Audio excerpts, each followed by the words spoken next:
បងដែលគាត់តែងតែសួររកថាប្រភេទពងសេរីចាស់យើងមានចូលស្តុកវិញនៅមានចូលស្តុកវិញនៅឥឡូវគឺមានចូលស្តុកវិញហើយបងតែគ្នាហើយតម្លៃវិញគឺពិសេសមែនតើគឺយើងមានតម្លៃចាប់ពី1លានជាងឡើងបងតែគ្នាហើយយើងមានឆ្នាំប្រភេទមែនតើមានទាំងប្រភេទធ្វើថ្នាំហើយនៅទឹកថ្នាំផ្សេងអីក៏យើងមានដែរបង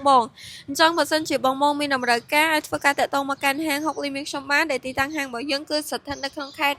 បាត់ដំបងនៅជិតនឹងរំវងមួយរំសាយសក់បងតែគ្នាឬមួយក៏បងបានឆាតចូលទៅក្នុង Facebook Page 6លីមសាខាបាត់ដំបងបានឬក៏លេខទូរស័ព្ទដែលយើងបានដាក់នៅខាងលើវីដេអូនេះបានហើយចំពោះប្រភេទអវ៉ាន់ខាងយើងដោយតែបងបានឃើញនៅក្នុងវីដេអូអញ្ចឹងគឺយើងថតចិត្តច្បាស់ជូនតែម្ដងមកតែគ្នា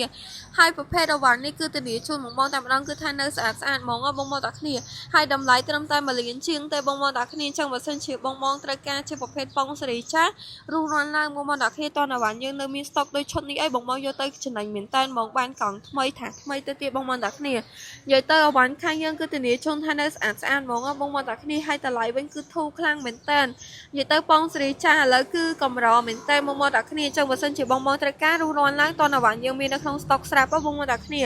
សម្រាប់បើសិនជាបងត្រូវការអាចធ្វើការតាក់ទងចូលទៅកាន់ Facebook Page 6លីមសាខាខេត្តបាត់ដំបងក៏បានឬមួយក៏